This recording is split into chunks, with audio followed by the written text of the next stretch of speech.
L'histoire des Juifs d'Allemagne et d'Autriche, un feuilleton proposé et présenté par Gérard Inger. Bonjour.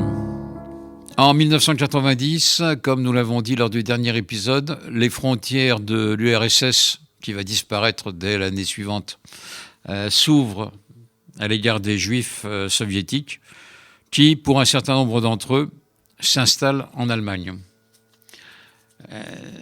À partir de la même date, l'Allemagne se réunifie. La disparition du mur de Berlin en 1989 aboutit très vite à la réunification du pays.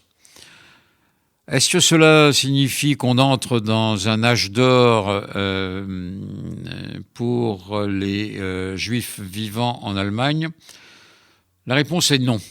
Bien sûr, l'éducation continue et les jeunes Allemands apprennent ce qu'est la Shoah. De nombreux monuments et musées s'ouvrent en Allemagne concernant la Shoah, notamment à Berlin, mais pas uniquement. On pose partout des petites pierres, des pavés dans les rues, rappelant qu'à tel et tel endroit vivaient des familles juives. Donc les anniversaires de la Nuit de Cristal sont commémorés en présence du chef du président de la République fédérale ou du chancelier, et bientôt de la chancelière, Angela Merkel. Oui, tout ça est bel et bon, mais ça ne rend pas compte complètement de l'attitude allemande. Alors, dans les années 70-80, on voit réapparaître des mouvements néo-nazis masqués, comme le NPD, mais ces mouvements sont masqués parce que le nazisme est strictement interdit en Allemagne. Toute référence au parti nazi, aux insignes nazis est interdite. Et donc ce nouveau parti démocratique, NPD, reçoit et recueille de nombreux nazis, mais il ne va pas très loin et il ne réussit pas à percer réellement dans la vie politique allemande. Les choses changent avec la réunification allemande, parce qu'en Allemagne de l'Est, on l'a dit, il n'y a pas eu cet effort d'éducation. La République démocratique allemande, la RDA, a toujours refusé de reconnaître la moindre responsabilité dans la Shoah, qui est l'œuvre des nazis et qui ne la concerne pas, disait-elle, et n'a pas fait cet effort d'éducation qu'a fait l'Allemagne fédérale. Alors, si on rajoute à ça les difficultés économiques des Länder de l'Est qui rejoignent la République fédérale à partir de 1991, on a une population qui considère que cette nouvelle Allemagne démocratique ne lui apporte pas tout ce dont elle a besoin et qui a tendance à avoir des comportements autoritaires, et l'antisémitisme se marque à nouveau en Allemagne de l'Est.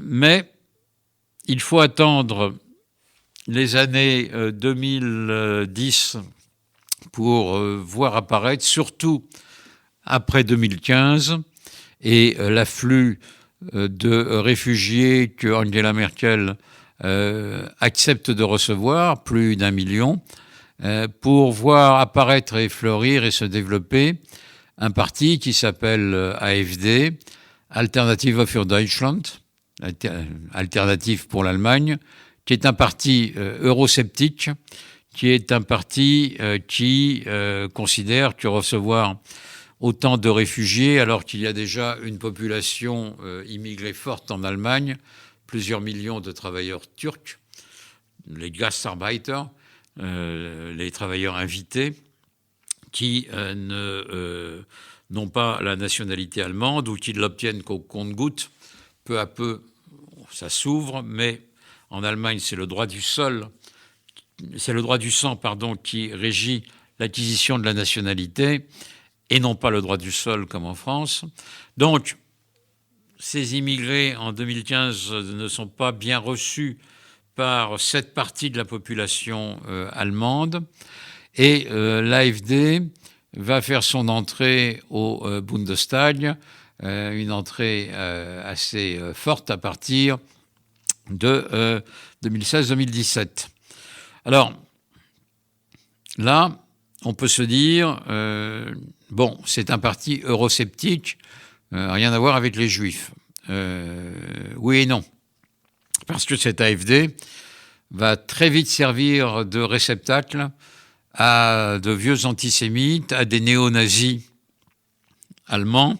Et donc, on va voir fleurir à l'intérieur de ce parti un antisémitisme fort, et le populisme et l'extrême droite qui se développent en Allemagne vont aboutir à des actes, le plus célèbre étant celui de Halle, qui s'est passé il y a peu de temps, où un individu armé essaye d'entrer le jour de Kippour dans la synagogue de la petite ville de Halle, n'y parvient pas, heureusement, mais tire dans la rue sur un kebab où les passants et tue 2 personnes.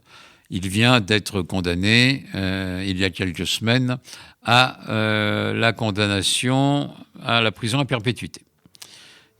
Donc, on peut dire qu'en Allemagne, où vivent maintenant la 2e ou 3e communauté d'Europe, la France étant la première avec environ 500 000 juifs, l'Angleterre, la Grande-Bretagne étant la seconde avec environ 300 000 juifs, l'Allemagne arrive juste derrière avec 250 à 300 000 juifs. Donc cette population subit, comme en France et en Angleterre, sous des aspects différents dans chaque pays, un antisémitisme qui est réel, en Allemagne qui vient de l'extrême droite et qui vient également pour partie de la population d'origine turque. Néanmoins, le gouvernement continue à faire ses efforts pour lutter contre cet antisémitisme, et tous les chanceliers allemands qui se sont succédés depuis Willy Brandt ont fait de gros efforts, et Angela Merkel l'a fait également de son côté, puisque, fille de pasteur, pleine de compréhension de ce qu'a été la Shoah, animée de considérations morales réelles, se bat, comme tous les présidents de la République allemande. Dans un régime parlementaire, ces présidents de la République n'ont pas un rôle très important, mais ils ont un rôle symbolique. Les dirigeants allemands se battent autant que possible contre cette montée de l'extrême droite et cet antisémitisme, mais malgré leurs efforts, dans l'Allemagne d'aujourd'hui, l'antisémitisme existe toujours. C'était l'histoire des Juifs d'Allemagne et d'Autriche, un feuilleton proposé et présenté par Gérard Ringer.